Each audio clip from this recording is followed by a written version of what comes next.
Podcasts are hot right now. How do I know? Well, you're listening to one right now, aren't you?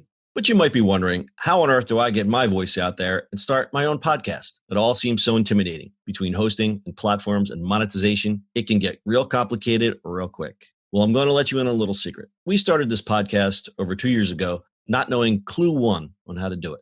So how do we do it? We did it with Anchor. Anchor is the free podcast app with creation tools that allow you to record and edit your podcast right from your phone or computer. And Anchor will distribute your podcast for you, so it can be heard on all the platforms like Spotify, Apple Podcasts, and many more.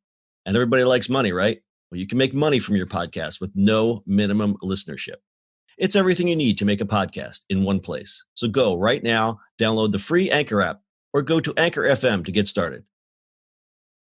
It's the E-Commerce Minute, your daily dose of e-commerce, tech, and retail news with your hosts, Bart Mraz and John Suter. The E-Commerce Minute is a production of Sumo Heavy, a digital commerce consulting firm in Brooklyn, New York, and Philadelphia. Find us on the web at sumoheavy.com.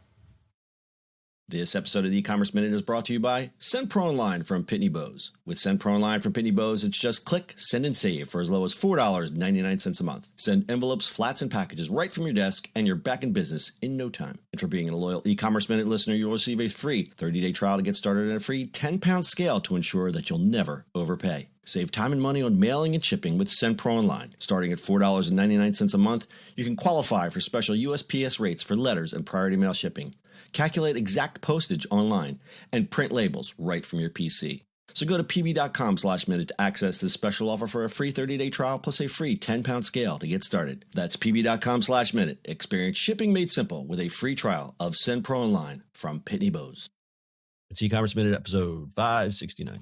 In today's episode, McKinsey Company is opening a retail store. Huh?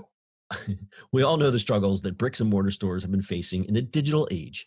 It seems that we report on new department store or fast fashion mainstays closing weekly.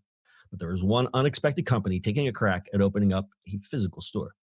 McKinsey Company, the well-known global management consulting firm, has opened its first bricks and mortar store in the Mall of America called Modern Retail Collective. Eleve Cosmetics, Kendra Scott, Third Love, and Type A Deodorant are among the first round of brands being sold in the new store. The brands will remain in the space for 3 to 4 months, and then a new lineup will be brought in. The next labels are expected to arrive in early 2020. The nearly 3,000 square foot concept is designed to serve as both a retail store and a learning lab, ultimately a place where brands can test new technology and learn what resonates with their customers before putting products into broad release. The main differentiator for Modern Retail Collective is that McKinsey also has brought on technology partners to help support the space, like Microsoft and Square. Through this combination of digital tools, McKinsey will be able to track each stage of the customer's journey through the store, analyze the data, and use it to inform its retail partners on best practices in real time. McKinsey will also publish its findings for the larger industry. The customer experience at Modern Retail Collective will feature mobile hotspots to access product details and create a virtual shopping basket, as well as smart mirrors to take measurements for apparel fitting. You can also use cryptocurrency to make your purchase at the store. One technology they're testing would let customers purchasing from Kendra Scott to use different stones to assemble a personalized bracelet and virtually see what the product would look like in various designs. The McKinsey store doesn't intend to make money on the store. Instead, they're treating it as an investment to collect valuable data. Mall of America, meanwhile, will waive rent for the space since the rotating roster of retailers will pay a fee to offset some of the consulting firm's costs. McKinsey is forecasting that the Modern Retail Collective will remain open for at least 12 to 18 months. I think that's very cool. I wonder if brands are like scrambling to try to put their stuff in those stores in the next 12 to 18 months. Or if I don't think so. I mean, obviously there's an obvious move for that. McKinsey being a ginormous consulting firm, it's one of the biggest. Mm-hmm. As a consulting firm, right? Why not? Sure. Yeah. We've always talked about this. Like, we should open a store because then you learn all your data, right? Figure out what. Yeah, exactly. Instead of trying to go into all these companies and going, well, we know better than you, right? This just makes sense. Yeah, I mean, this isn't anything new. We talked about beta before, and Macy's is also doing the experiential retail and cycling in merchants and vendors. Mm-hmm. Which I think is great for shoppers because then you get to discover new brands that maybe wouldn't have made it to a bricks and mortar store. It's almost kind of like an upscale craft fair. It's like, oh, what are we going to find in here now? Oh.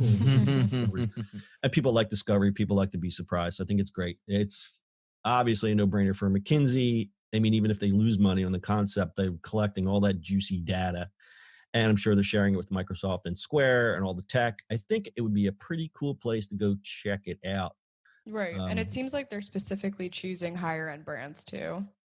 Yeah, it seems to be that way. I mean, I don't see any like toys or anything in here. It's just like high-end jewelry and upscale deodorant. Whatever the hell upscale deodorant is. I mean, you'd be surprised. Yeah, I was about to say maybe I should try it. I'm a sweaty girl. What was that brand? Brave, the Brave deodorant. Like these guys just started it as a whim and they sold it to Brave. Only the Brave. Native. Yep. Native deodorant, and these guys sold it for a lot of money to one of the bigger brands. So yeah, I've been using Native. It's not bad. There's money in sweat. Yeah, deodorant's a concept because that's like a serious. Like people sweat and people want to not sweat. Well, you also don't want to use aluminum. Yeah, right. And like, yes, the aluminium gets into your brain and you go crazy when you get older. Aluminium. Or you could just like get Botox in your armpits. That's what the kids are doing, I think, these days. All right then. Yeah, that's an actual thing, John. Oh no, really? Yeah. Yes. It's an actual thing. So, as we said, there are other brands opening lab stores. We talked about Walmart, which opened their intelligent retail labs in one of its neighborhood market stores in New York this spring. They were testing out some AI. That was another one that I wanted to go check out. That seemed pretty cool. And Bed Bath & Beyond is closing dozens of traditional stores and opening next generation lab stores where it is testing new products and store layouts.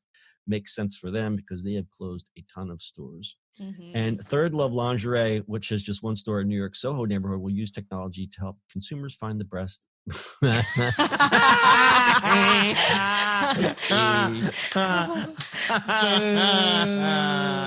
right, somebody else's turn now. Amazing. There it is.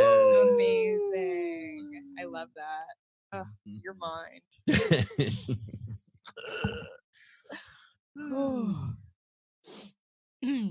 Phase 1 of the McKinsey store includes technologies from Chatter Research, Compass Marketing, FaceCake, Farfetch, Flexa, Microsoft, MSM Solutions, SmartTrack, Square, Retail Next, and Zebra Technologies. Lots of partners in there, lots of people piling on to get that juicy data. Wow. Brittany, would you like to tell us about today's sponsor? Shipping and mailing from your desk has never been simpler than with SendPro Online from Pitney Bowes. With SendPro Online from Pitney Bowes, it's just click, send, and save for as low as $4.99 a month. Send envelopes, flats, and packages right from your desk and you're back to business in no time. And for being a loyal e-commerce minute listener, you'll receive a free 30-day trial to get started and a free 10-pound scale to ensure that you never overpay. So save time and money on mailing and shipping with SendPro Online. Starting at $4.99 a month, you can also qualify for special USPS rates for letters and priority mail shipping. Calculate exact postage online and print labels and stamps right from your PC. So go to pb.com/minute to access a special offer for a free 30-day trial plus a free 10-pound scale to get started. That's pb.com/minute. Experience shipping made simple with a free trial of SendPro Online from Pitney Bowes. So apparently this isn't the first time that Mall of America did a experimental type store.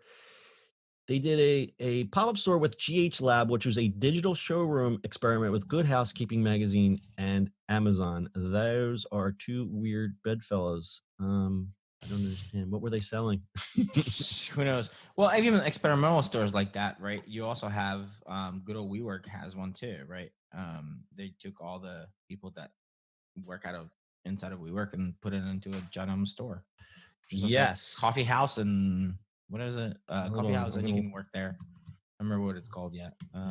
So it was called We Market. The concept, as we reported on way back in episode 285, wow, that seems so long ago.